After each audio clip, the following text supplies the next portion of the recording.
مدينة نيويورك والتعطش للأموال والجشع ويعني الحرص الشديد على مص أموال المواطنين بأي شكل كان، بأي طريقة كانت.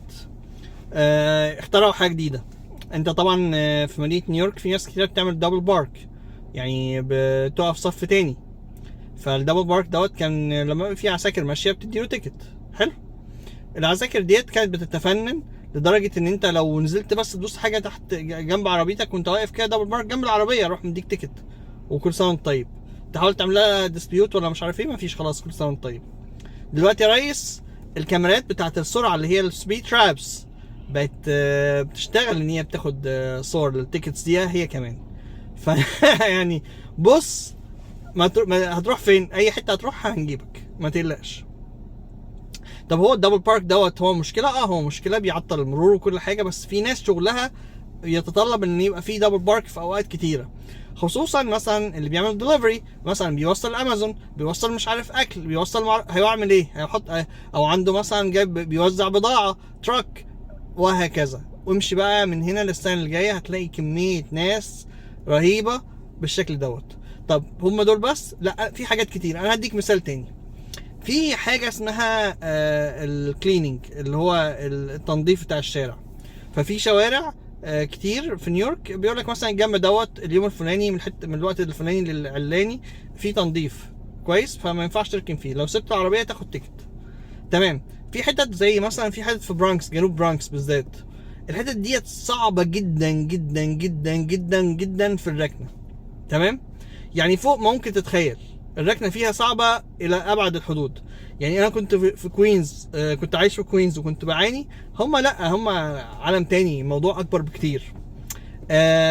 فالناس عشان تعمل عشان الكليننج دوت بتعمل ايه؟ بتروح نقل العربيات بتوع برانكس، بيروحوا ناقلين العربيات فتره الكليننج حاطينها دبل بارك الناحيه التانيه، على ما يخلص الكليننج يروحوا مرجعينها كويس. وكانوا العساكر يعني بيشوفوها وكانوا بيطنشوها احيانا، مع ان دي غريبه يعني نيويورك، بس يعني فدول يا ريس يعني هياخدوا تيكيتات كده صباح الفل مثلا يعني، وهكذا. فانت هتروح فين؟ تودي العربيه فين؟ هتطلعها معاك البيت؟ طب في عندك باركينج، يعني في عندك ناس بتأجر باركينج زي برانكس زي الحتت ديت، بتأجر باركينج العربيه بالشهر. حلو. تمام. الباركينج العربيه اللي بالشهر دوت يعتبر محدود مقارنه بكميه العربيات اكتر بكتير. فان انت تبقى عندك عربيه بتعاني، ولو سبتها في الشارع بالليل في حتت كتيره مثلا خصوصا في برانكس وفي حتت تانية، العربيه الكاوتشات تتسرق، العربيه تتكسر، اللي مش عارف مين، اللي هو تتعذب وتعاني من كل الاتجاهات. وحد يعمل لك حاجه لما عربيتك تتسرق؟ ولا حاجه. نيويورك سيتي ما تهتمش، مش مشكله تتسرق يعني، عادي خالص يعني، مش مشكله. الشرطه في نيويورك يعني بيشرب ليمون والحياه بامبي. دور على اي حاجه تعمل فلوس. الحاجات اللي هي مشاكل الناس للاسف لا. دي مشكله كبيره، دي مشكله كبيره في نيويورك سيتي. زمان ما كانتش كده، يعني كانت احسن من كده. النهارده المشاكل كل يوم بتزيد فيها، فربنا يكون في عون الناس فيها، ربنا يكون في عون الناس فيها. وخلي بالكم ربنا معاكم. تحياتي للجميع، مع السلامه.